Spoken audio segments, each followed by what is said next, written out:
All right, let's talk about a word that for so many of us is just loaded with anxiety. Flirting. It doesn't exactly have the best reputation. A lot of the time it just feels awkward or fake or, yeah, even a little bit cringy. But what if we've been thinking about it all wrong? What if flirting could actually be a genuine, really powerful tool for connection? Let's find out. I mean, seriously, think about it for a second. When you hear the word flirt, does your mind immediately jump to cheesy pickup lines or some kind of forced, unnatural behavior? If you just nodded your head, you are definitely not alone. The truth is, most of us feel that way because we've been handed a pretty outdated and honestly unhelpful idea of what it all means. So let's just throw that old idea right out the window and start fresh with this one. Love and connection coach Francesca Hoji redefines it like this. Flirting is simply actions intended to make another person feel seen, special, and acknowledged.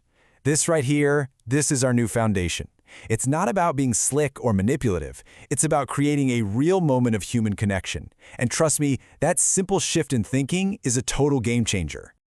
Okay, so with that new, better definition locked in, let's jump into our first section. We're going to really break down some of those old myths. The goal here is to build a much healthier, way more effective understanding of what flirting can be when it's all about being authentic instead of just putting on a performance. This chart just illustrates that shift perfectly. Over on the left, you've got the old school idea. Acting a certain way for fun, using manipulative lines. That's the stuff that makes us cringe. But on the right, that's where we want to live. Flirting as a way to build a real connection.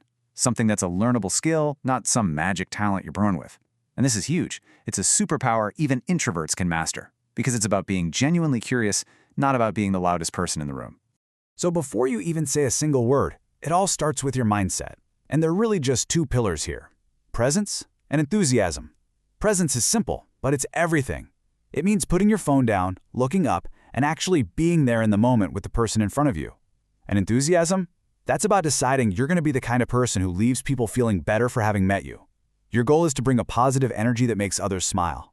You master these two, and you are already halfway there. Okay, with that mindset in place, let's move on to our next big piece, building your confidence. And look, this is not about pretending to be somebody you're not. The best part is that confidence isn't some mystical thing you're either born with or you're not. It's a skill. It's something you can actively build, and it starts with your own body. This right here is such a crucial point. It's amazing, but our bodies can actually influence our minds. So even if you're feeling a little nervous on the inside, you can send signals to your own brain that you're calm and confident just by changing your physical posture. By acting as if you're confident, you're not being fake. You're literally training your brain to feel that way for real. So here is a super practical hack you can start using today. First up, master your physiology. It's simple. Stand up straight, pull those shoulders back, take up a little bit of space. Second, eye contact. You're aiming for about a 3-second connection. Now, I know that can feel like an eternity, but if you pair it with a simple smile or a little nod, it feels totally natural and shows you're engaged. And third, stop fidgeting. If you don't know what to do with your hands, just put them in your pockets. It projects a sense of calm, even if you don't quite feel it yet. Okay, so we've got our confidence foundation in place. Now, let's talk about, well, talking. This next section is all about the art of playful conversation. The goal here is definitely not to memorize lines, but to understand the building blocks of a fun, engaging, and, yeah, flirtatious interaction. This is actually a great way to break it all down. Think of it like a simple formula. A premise is basically anything that shifts the vibe from just friendly to maybe something more. It could be a really sincere compliment or a direct statement that shows you see them in a romantic way. Then you have a tease, which is just playfully giving someone a hard time. When you combine the two, the premise and the tease, that's when you get a flirt. It's that perfect mix of showing interest while keeping things fun and lighthearted. Now, let's zoom in on compliments, because so many people get this wrong. Over on the left, you see the stuff that just doesn't work. You're hot is super vague. You're just my type. Makes it all about you, not them. And those backhanded compliments, absolute no-go. The goal is to make them feel good, so be specific and be sincere. Compliment their style, their laugh, their intelligence, something they accomplished. It shows you're actually paying attention.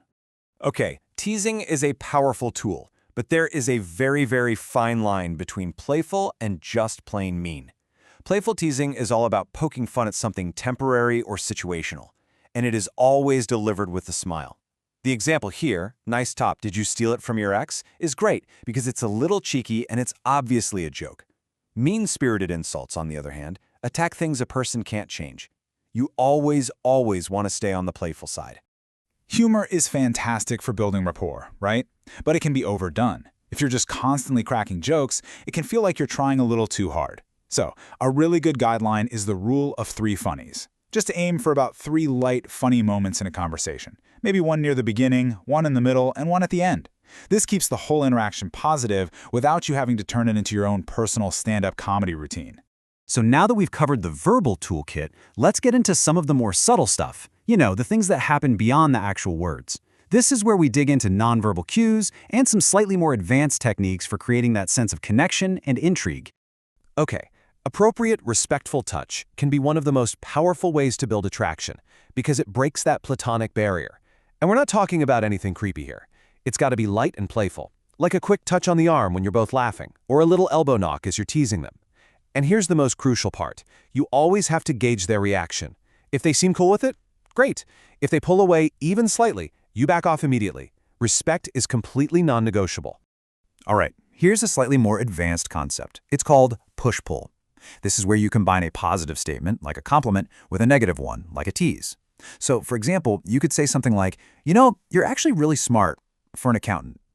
See, it creates this fun little emotional roller coaster.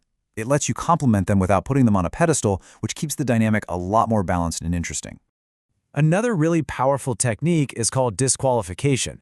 This is where you playfully come up with a reason why the two of you would be a terrible match. It completely flips the usual script, because instead of trying to win their approval, you're playfully rejecting them. This shows a ton of confidence, and it makes you way more intriguing because it signals you're not desperate for their validation. And this is a brilliant example of how it works. You find out their star sign and then say something like this. It is so obviously a joke, it's absurd, and you say it with a smile. You're teasing them, you're creating a fun moment, and you're showing that you aren't trying to impress them, which, paradoxically, is actually very impressive. So as we start to bring this all together, let's just remember what the ultimate goal is here. This isn't about memorizing a bunch of tricks. It's about developing a genuine superpower for human connection that you can use in every single part of your life. This right here is the most important takeaway of all. Forget the whole idea of being a pickup artist. That entire world is based on manipulation. The real goal, the true art form, is to become an expert at making people feel good. It's about leaving every single interaction, whether it leads to a date or not, with the other person feeling just a little bit better, a little more seen, and with a smile on their face. So think of this as your simple checklist to remember everything we've talked about. First, start with your mindset. Be present and be enthusiastic. Then, build your confidence from the outside in. Master your physiology. In conversation, use the tools of sincere compliments and playful teasing. And always bring it back to the ultimate goal, connection. Making that other person feel truly seen. And that's really where we're going to leave it. The real power of flirting isn't just about finding a romantic partner. It's a tool you can use every single day to spread a little bit of positivity and just make the world a slightly more connected place. So the real question is, who can you make feel a little more seen today?